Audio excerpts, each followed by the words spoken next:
Hello there. Today, I will be teaching you how to make a grilled cheese sandwich on the stovetop. As a college student with very little cooking experience, I can say a grilled cheese sandwich is not hard to make. In fact, aside from pasta and soup, grilled cheese is the only other dish I know how to prepare. However, while easy to make, grilled cheese is hard to make well. Now, there are three important parts to making a grilled cheese sandwich, and these are the preparation, the cooking, and the cleanup. First, let's start with the preparation. You're going to need bread, cheese slices, spreadable butter, a frying pan, a spatula, a butter knife, or similar apparatus to spread butter, and most importantly, a stovetop. Now, before we start, we're going to wash our hands because clean hands are necessary before making any good dish.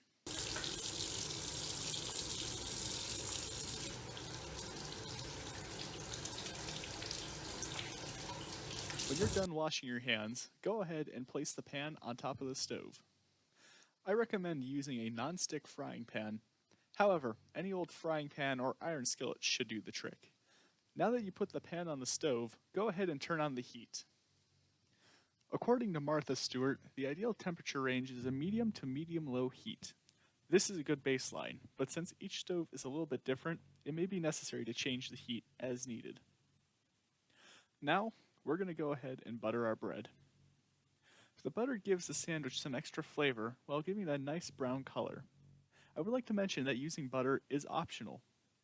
According to the Today Show, mayonnaise works just as well and gives the sandwich a bit of a tanginess. Once we've buttered our bread, we're going to go check to see if the pan is ready. Personally, I like to take a small dab of butter and throw it into the pan. If it hits and starts to melt or sizzle, the pan's ready. We're now done with the preparation. To start the cooking phase, we're going to throw our bread on the pan, butter side down. You should hear a nice sizzling sound, which is, personally, one of my favorite sounds. Once the bread is in the pan, we're going to go ahead and add our cheese. For this demonstration, I will be using Colby Jack cheese, which, according to Cheese.com, is a nice, creamy, smooth cheese with a little bit of a tang. Some other popular cheese choices include American, cheddar, Swiss, and provolone. Now that we've added the cheese, go ahead and put the last piece of bread on the sandwich. Make sure the buttered side is facing up. You wouldn't want to get any butter on your cheese. Let the sandwich cook until the cheese starts to melt. At this point, go ahead and flip the sandwich over. The sandwich should take about 5 minutes to cook. However, feel free to cook it for longer. It's simply a matter of personal choice. Now, once the sandwich is cooked the way you like it, remove it from the pan and put it on a plate. Congratulations, you have just made a grilled cheese sandwich.